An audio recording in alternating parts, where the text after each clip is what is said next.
औज़ुबिल्लाहिमिनश्शैतानिर्रजीम बिस्मिल्लाहिर्रहमानिर्रहीम। अस्सलाम वालेकुम नाज़रीन कराम, अशरफ आसमी एडवोकेट आपकी खिदमत में हाज़िर।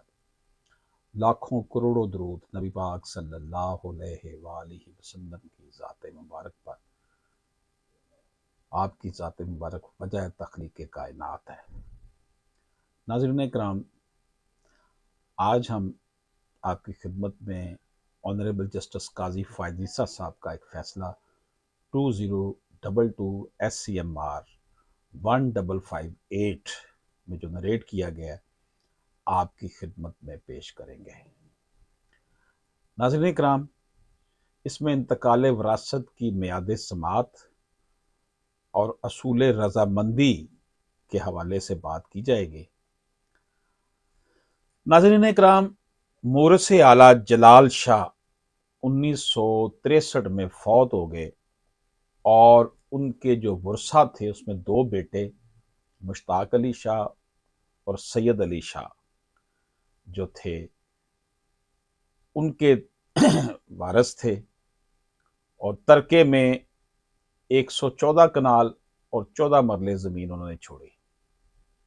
और ये जो विरासती हिस्सा था, इसको दिसंबर 1965 को म्यूटेशन नंबर 71 के ज़रिए दोनों बेटों यानी मुश्ताक शाह को भी और अली शाह को भी म्यूटेशन इनकी होगी, इंतकाल ज़मीन हो गया।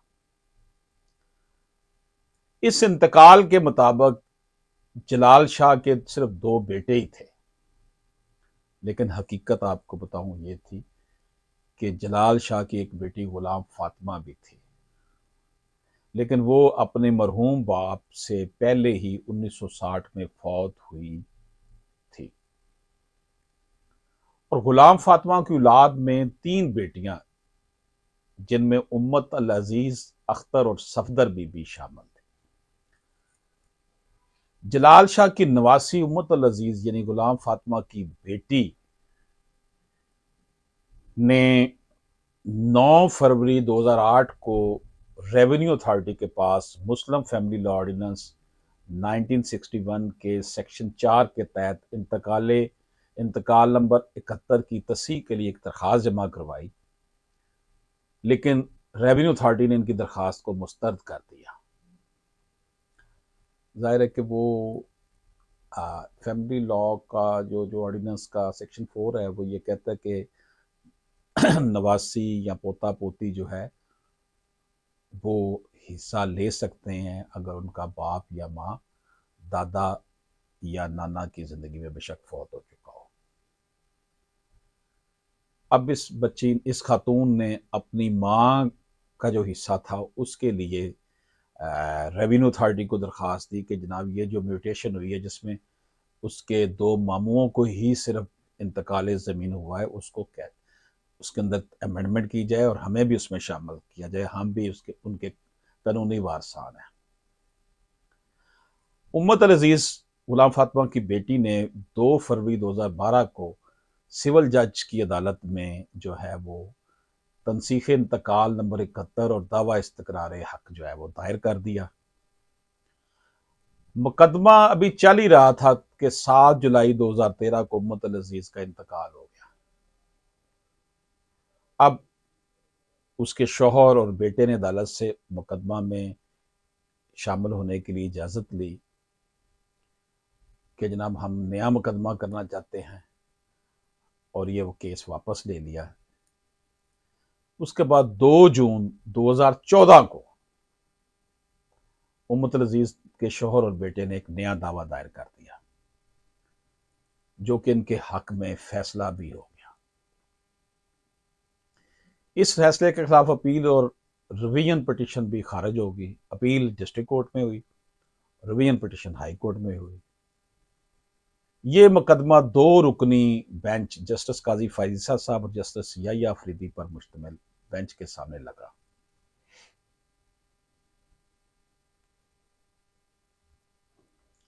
नाज़रीन इकराम, जलाल शाह का पहला बेटा मुश्ताक अली शाह 1989 में फौत हुआ था और उसके हिस्से की जमीन का इंतकाल इसके वर्सा के नाम हुआ था, लेकिन बाद में इनके वर्सा एक मिसबाउल हसन नाम के थे, तीसरे फरीक को अपनी ज़मीन बेचकर इनके हक में इंतकाल कर दिया। इनके वर्सान ने क्या किया, मिसबाउल हसन एक तीसरे फरीक को अपनी ज़मीन बेचकर उसके हक में इंतकाल कर दिया। जलाल शाह का दूसरा बेटा सैयद अली शाह 1992 में फौत हुआ।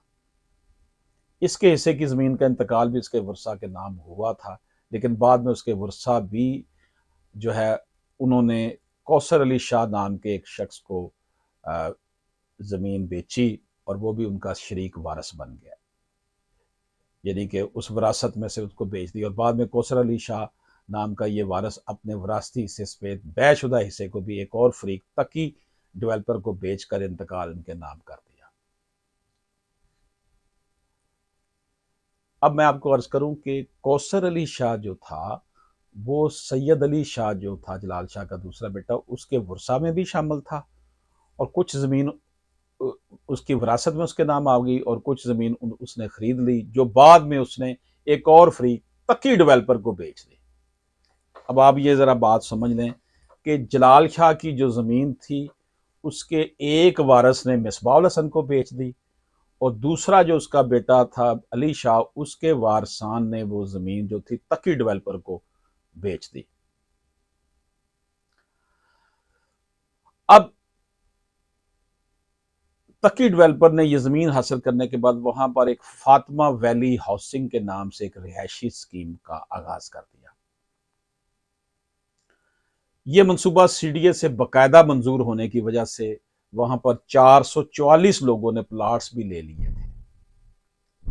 ट्रायल कोर्ट, एपीलेट कोर्ट और रिवीजन कोर्ट से यह केस उम्मतुल अजीज के हक में फैसला होने के बाद जब यह केस सुप्रीम कोर्ट के सामने आया तो कौसर अली शाह नाम का जो फरीक था जिसने अपनी ये ज़मीन तकी डेवलपर को बेची थी कि जानब से सुप्रीम कोर्ट में दलाइल दिए गए कि यह ज़मीन कौसर अली शाह ने तकी डेवलपर को 15 नवंबर 2007 को इंतकाल के जरिए मुंतकिल की थी। उस वक़्त किसी तरह से भी कोई भी इतराज़ नहीं किया गया। हालांकि अगर इतराज़ होता भी तो वो 1963 में होता जब जलाल शाह फौत हुए थे और तब से लेकर कोई भी इतराज़ नहीं किया गया। और उम्मतुल अजीज़ के शोहर के अदालत में बयान के मुताबिक उम्मतुल अजीज़ ने अपने भाइयों से ज़मीन 1992 में पहली मरतबा मांगी थी, तो इसलिए काज ऑफ एक्शन 1992 बनता है। ये बड़ा अहम पॉइंट है जिसकी वजह से ये केस जो है ना आम सोच जो थी उसके मुताबिक इसका फैसला नहीं हुआ। ये पॉइंट आपने ज़हन में रखना कि काज ऑफ एक्शन उनका कहना था जी 1992 में बनी है, यहाँ पर ये गड़बड़ हो गई। अगर वो काज ऑफ एक्शन देर से बनाते तो कुछ और बात होनी थी। तो गोया कानून मियाद समात लिमिटेशन एक्ट के सेक्शन 191 के मुताबिक लिमिटेशन का अरसा इस केस में सिर्फ 3 साल है और दफा 120 के मुताबिक दावा इस्तकरार हक जब वो मलकियत के हवाले से तो इस सूरत में लिमिटेशन 6 साल है। लेकिन उम्मतुल अजीज़ ने तकरीबन 16 साल बाद 2000 में पहली मरतबा कोई दरख्वास्त दी और 20 साल बाद अदालत में केस किया, तो इस वजह से उम्मतुल अजीज़ का ये केस टाइम बार था। अब आपको पता ही है, आप लोग मेरे वीडियोस देखते रहते हैं, मैं गुफ्तगू करता रहता हूँ कि वरासती मामलात में लिमिटेशन नहीं होती, लेकिन यहाँ पर यह सूरत हाल है कि काज ऑफ एक्शन 1992 में क्रिएट कर ली गई थी। जब आपको पता चल गया कि आपके नाम ये ज़मीन नहीं है और आप इसके लिए किसी डिपार्टमेंट में जाना चाहिए आपको और आप नहीं गए, तो वहाँ पर फिर लिमिटेशन का मसला आ जाएगा। इस केस में भी कुछ सूरत हाल ऐसी ही बनी। कौसर अली शाह की जानब से इन दलाइल के जवाब में उम्मतुल अजीज़ की जानब से कहा गया कि वो एक अकेली लाचार औरत थी, जिसके जवाब में कहा गया कि वो अकेली नहीं बल्कि शादीशुदा औरत थी। याद रहे कि तकी डेवलपर की जानब से ट्रांसफर ऑफ प्रॉपर्टी एक्ट के सेक्शन 41 पर इन्हिसार किया गया और अदालत उज़्मा के 2 मशहूर फैसले घराना बनाम साहब कमाला बीबी और इंटेलिजेंस ब्यूरो बनाम शबीर हुसैन, ये 2 जो फैसले थे PLD 2014 सुप्रीम कोर्ट 167 और 2022 SMER 977 पर इन्हिसार किया गया। नाज़रीन कराम, दूसरी जानब रिस्पोंडेंट की जानब से ट्रायल कोर्ट, एपीलेट कोर्ट और रिवीजनल कोर्ट के फैसलों पर इन्हिसार के साथ साथ ये भी नुकता उठाया गया कि वरासती मामलात में कोई लिमिटेशन नहीं होती और इसी नुकते के लिए सुप्रीम कोर्ट के मुख्तलिफ उन्होंने फैसलों का भी जो है वो उसका रेफरेंस दिया। नाज़रीन इकराम, फ्रीकैन के दलाइल सुने। सुप्रीम कोर्ट के फाजल जज मिस्टर जस्टिस काजी फाइसा ने फैसले का आगाज जो ज़मीन का इंतकाल नंबर 71 था उससे किया और लिखा कि उम्मत अल अजीज़ की जानब से मंदरजा वाला इंतकाल को तकरीबन 45 साल बाद पहली मरतबा 2008 में रेवेन्यू अथॉरिटी के सामने चैलेंज किया गया था, जिन्होंने इस दरख्वास्त को मुस्तरद कर दिया और फिर अदालत ने अपने फैसले में रेवेन्यू अथॉरिटी के फैसले का एक पैराग्राफ नकल किया, जिसके मुताबिक रेवेन्यू अथॉरिटी लॉन्ग स्टैंडिंग इंतकालात में कोई तगय्युर या तब्दीली नहीं कर सकती। तो अदालत के रिकॉर्ड के मुताबिक पहली मरतबा 2008 में रेवेन्यू अथॉरिटी के सामने वो 71 नंबर इंतकाल जो था उसे चैलेंज किया गया।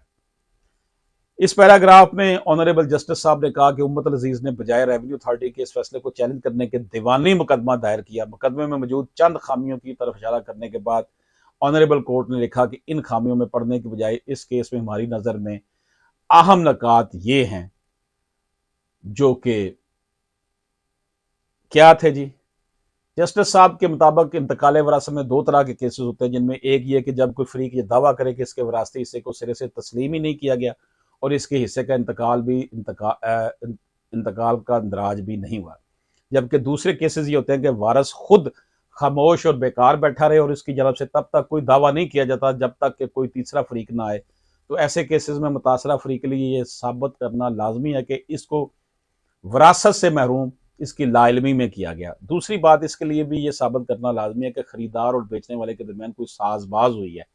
तीसरी बात यह कि इसके लिए यह भी साबित करना लाजमी है कि खरीदने वाले को इसके हक का पता था, लेकिन इसके बावजूद उसने ये जमीन खरीदी, जो मुश्तरी शारबाश वाला कॉन्सेप्ट है।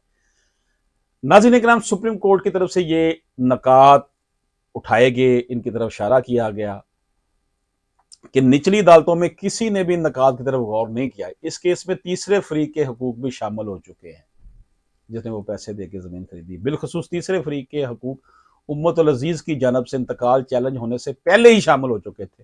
तो ऐसी सूरत में तीसरे फरीक को खुसूसन जब इसको ना पार्टी बनाया गया और ना सुना गया, तो इसको महरूम करना किसी भी सूरत काबिल जवाज नहीं हो सकता। और फिर इस नुक्ते के लिए अदालत ने अदालत उज़्मा के दो जो फैसले थे, जिनका मैंने अभी जिक्र भी किया है, ग्राना बनाम साहब कमाला बीबी और इंटेलिजेंस ब्यूरो बनाम शबीर साहब पर इंसार किया। और फैसले के आखिर में ऑनरेबल सुप्रीम कोर्ट ने लिखा कि निचली अदालतों ने अदालत उज़्मा के मंदरजा बाला फैसलों पर तवज्जो नहीं दी और ना ही असूल रजामंदी की तरफ, और ना ही ज़मीन में तीसरे फरीक के हकूक की तरफ, और ना ही इंतकालात में लॉन्ग स्टैंडिंग इंट्रीज की तरफ, और ना ही इस तरफ के उम्मत अल अजीज ने 45 साल तक कोई दावा नहीं किया और सिर्फ इस वक्त दावा किया जब जमीन में तीसरे फरीक के हकूक शामिल हुए।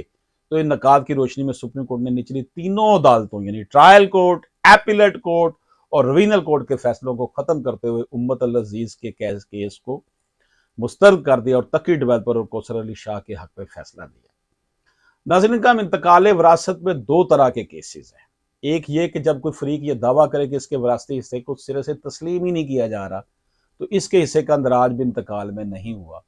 जबकि दूसरे केसेस ये आते हैं कि वारस खुद खामोश और बेकार बैठा रहे और इसकी जानब से तब तक कोई दावा ना किया जाए जब तक कोई तीसरा फरीक ना आए। तो ऐसे केसेस यानी दूसरे किस्म के केसेस में मुतासरा फरीक के लिए साबित करना लाजमी होता है कि इसको वरासत से महरूम इसकी लाइलमी में किया गया। दूसरी बात, इसके लिए यह भी साबित करना लाजमी है कि खरीदार और बेचने वाले के दरमियान कोई साजबाज हुई है। तीसरी बात यह कि इसके लिए यह भी साबित करना लाजमी होगा कि खरीदने वाले को इसके हक का पता था, लेकिन इसके बावजूद उसने ये ज़मीन खरीदी। तो अगर ये बातें साबित कर दे तो तब इसके हक में फैसला होगा, वगरना नहीं। अगर ये बातें वो साबित करने में नाकाम रहे तो फिर इसको खामोशी की सज़ा वरासत से महरूमी की सूरत में दी जाएगी। ये बड़ा एक दुख वाला केस था, तकलीफ वाला केस था। जब ये रिपोर्ट हुआ तो मैंने उस वक्त भी पढ़ा था 2022 में, और मैंने इसके ऊपर मुख्तसर एक वीडियो भी बनाई थी। अब देखें, जब आपको पता चल गया है और आप किसी फोरम पर चले गए हैं, फिर टाइम पीरियड शुरू हो जाता है, और जब आपको पता नहीं चला फिर तो आपकी लाइलमी चल जाती है। अब यहाँ पर तीसरा फरीक के पास भी ज़मीन चली गई हुई थी, तब भी आप नहीं गए। ये बड़ी सूरत हाल अजीबो गरीब थी और बड़े टेक्निकल तरीके से इस केस से सुप्रीम कोर्ट ने जो है ना वो इनको हिस्सा नहीं दिया। बहरहाल मेरा वर्शन ये है कि गुलाम फातिमा की बेटियों को हिस्सा मिलना चाहिए था, यहाँ पर ये पहलू भी देखना चाहिए था। देखें, अब ये पब्लिक डॉक्यूमेंट बन चुका है, पब्लिक प्रॉपर्टी है ये अदालती फैसला। हम इसके ऊपर क्रिटिसाइज भी कर सकते हैं, मशवरा भी इसके ऊपर कर सकते हैं। अदालत को ये देखना चाहिए कि हमारे सोशल स्ट्रक्चर में, हमारे मामलात में ख़वातीन कितनी पिसी होती हैं। वो बड़ी मुश्किल से केस की तरफ आती हैं, क्योंकि उन्हें पता होता है कि अगर उन्होंने केस कर दिया तो उनका अपने वालदैन के घर में दाखिला बंद हो जाएगा, भाभियाँ जो है उनके भाइयों के घर में जाना बंद कर देंगी, तो बड़े मसाइल होते हैं। तो ये गलतियां भी इसके अंदर देखनी चाहिए थी। मेरे ख्याल में ये जो मैटर है, इसमें रिव्यू में उनको जाना चाहिए था, वो रिव्यू में जाते और इस हवाले से डेफिनेटली। लेकिन बहरहाल एनी हाउ, ये एक बड़ा अहम केस था जो आपके सामने पेश किया। इसलिए जब आप वरासती हिस्से के लिए एक दफ़ा आवाज़ उठाते हैं, किसी फोरम पर आप चले जाते हैं, कहीं दरख्वास्त देते हैं पटवारी को या कहीं अदालत में केस जाते हैं, तो फिर उसके अंदर जुटे रहें। ये नहीं है कि आप हार के बैठ जाए, फिर 2 साल बाद शुरू कर दें, फिर हार के बैठ, फिर कहें अच्छा बाद में कर लेंगे। ऐसा नहीं होता। एक दफ़ा अगर शुरू कर दिया फिर आपका टाइम लिमिट शुरू हो जाएगा। अशरफ आसमी एडवोकेट को इजाज़त दीजिए। अल्लाह हाफिज़। अशरफ आसमी एडवोकेट से रब्ता करने के लिए 0300426227 व्हाट्सएप पर वॉइस मैसेज कीजिए।